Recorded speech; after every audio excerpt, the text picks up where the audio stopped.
Hello, this is Dr. Wilhelmina, and I'm back with another session. Each time I drop a new podcast, I'm talking about topics that deal with wellness or beauty reviews. Today, we're going to talk about wellness and we're going to have fun doing it. So, today's topic is about exercise. We haven't talked about exercise in a while. So, the best way to start working out is to begin gradually and with activities you enjoy. So, me, I've fallen off. I'm back to walking now, but I used to be an athlete from the young age, maybe sixth grade. I started running track and doing sports events. Field events. And even at 10 years old, I was doing gymnastics and at some point started teaching gymnastics and traveling with the team. Um, so I didn't stop either of these sports. I did them through 2 years of college. And I even have a record still at my university for high jump, and that's for outdoor and indoor. Four of us on our team had a medley relay record until about 20 years after we graduated. And finally, a team beat us. And so they now have the record. But I mean, I was good. And I remember how our workouts went. So I'm going to tell you a little bit about what I've found on exercising, to go from not exercising to now you're out there doing a little exercise. So, mainly for us older folks. So, you want to first talk to your physician and make sure that you're okay to work out. Second, I would say setting achievable goals, create a consistent schedule, and focus on a mix of cardio, strength training, and flexibility exercises. And it's important while you're doing this to stay hydrated. Give yourself a proper recovery. Don't overdo it. And if you're unsure, consider consulting a fitness professional to design a personalized plan that suits your fitness level. And they can help you with the goals. So let's talk a bit about this cardio thing. We're talking about incorporating cardio, strength training, and flexibility.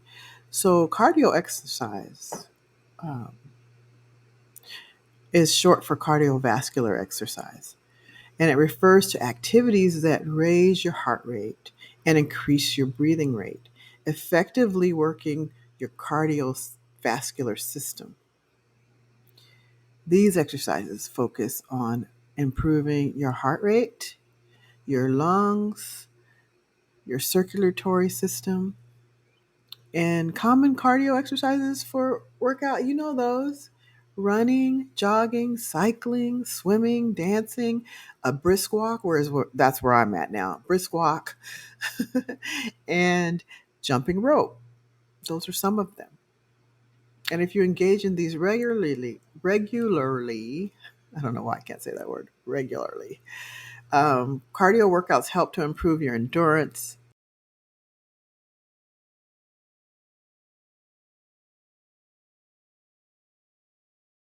health. Uh-oh. I hope it's still recording. Got a message that it's not working. But anyway, let's keep going. So I can remember, even though I was running track, our workouts consisted of cardio and the flexibility exercises, and also this third one, strength training. So it's easy to get off the couch and decide I'm going to walk or I'm going to run or whatever it is. And that's great. But you really need the other two components of strength training and flexibility. So let's go on to strength training so I can tell you a little bit about that. Strength training is also known as resistance training or weight training. It involves exercises that target your muscles by applying resistance to create muscle contractions. The goal of strength training is to increase muscle strength, power, and endurance. This can be achieved using various tools. Of course, dumbbells, dumbbells, weights, barbells, but also think about resistance bands. They're like rubber bands, a little wider than, well, a lot wider than rubber bands, but you do resistance exercises with those. The goal of strength training is to increase muscle strength, power, and endurance. This can be achieved using various tools. Oh, I just went through that. I'm sorry.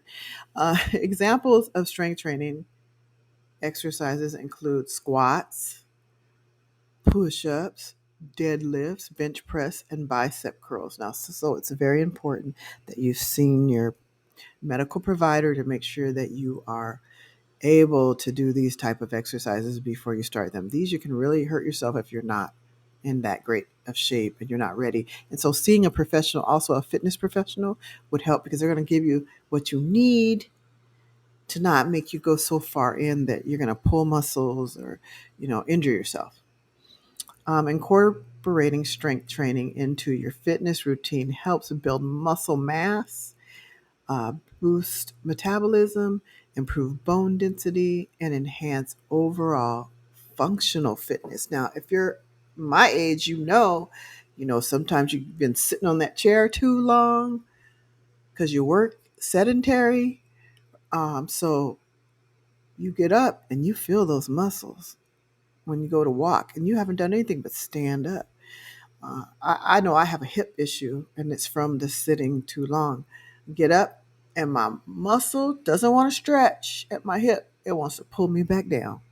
So I know you've seen older people do this. They get up, they start to walk, and they got a hitch in their get along. They're walking kind of weird at first, kind of hunchback of Notre Dame like at first. And then they stretch it out as they're walking, and then they're walking normal.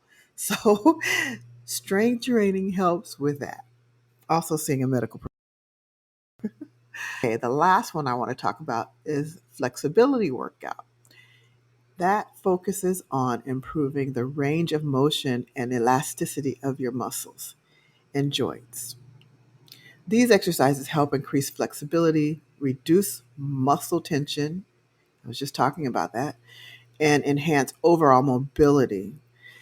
Uh, Flexibility workouts typically involve stretching and holding various positions to gradually lengthening the muscles and improving your joint flexibility. So imagine if you're bending over and trying to touch your toes, you might not get there right away, but over time of doing the same exercise and other stretching exercises that are flexibility workouts, you'll eventually get there. It just takes time. I remember when I was young, really young, and doing gymnastics, I couldn't do splits the straight way. I could do them sideways, but I couldn't do it the straight ways. So my muscles weren't quite ready yet. So it was years later before I got there because I'd give up. I'd be like, oh, I just can't do this. But after years, I started concentrating on it, and I went ahead and just kept doing the stretch to try to be able to, and other stretches to be able to do the splits. Before you know it, I could do the splits, and I could do a split jump. The normal way you do the splits, front to back, not to the side. The side was easy for me, but straight to back was hard. So flexibility workouts typically involve stretching and holding various positions to gradually, which I just said. Examples include static stretches, which are holding a stretch without movement. Those are pretty common. Also, dynamic stretches, stretching through movement. So imagine if you're like doing aerobics or something. So instead of just, because at first you may not be able to stretch those arms all the way out or those legs when you're doing the movements, but eventually you'll work it out to where you are able to be fully stretched. I know something with gymnastics, I would, and this had nothing to do with my muscles not being able to stretch. It was just my form, my position, and stretching through the torso area is prettier. So if you're doing floor exercise or you're doing ballet or you're doing some type of dance, you need to stretch through that torso area. You don't want to hunch. and shorten your torso. You want it to be flowing and beautiful. So that was something I remember, that whole dynamic stretching, that's a part of it. So you'll eventually get your muscles to where you can be more flexible over time. And techniques like yoga or Pilates, that's more realistic today. Yoga or Pilates, you'll get that position.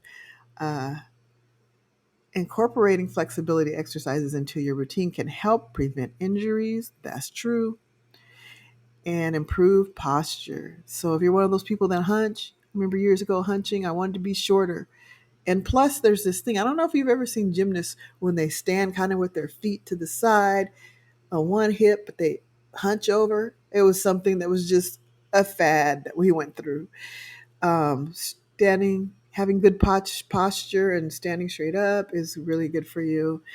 And it provides a greater sense of relaxation and well being by doing these flexibility exercises. So, I've given you the three important things about your exercise, and that is the cardio, the strength training, and the flexibility. So, you need that well rounded approach to fitness. If you have any questions, consult a fitness expert. So today we talked about working out, and it's really about those of us that have been sedentary for quite a bit, or maybe you're doing a little bit of exercise, but you need to grow your exercise. It's very easy to find someone to help you for minimal amount of money just to get that routine. Or you can also use an app. I have an app for wall Pilates. I paid a very little bit for it, but when I did my profile in there, I was very honest about weight and my level of fitness. And so I have a good routine for that. I haven't started yet though, but I will be. So have a beautiful day. We talked about the fitness area, and I had fun doing it. I hope you enjoyed it. If you know somebody that can use this podcast, share it with them. Make sure you subscribe and share it. You can share the podcast with others. So have a beautiful day, and thank you for listening. Goodbye.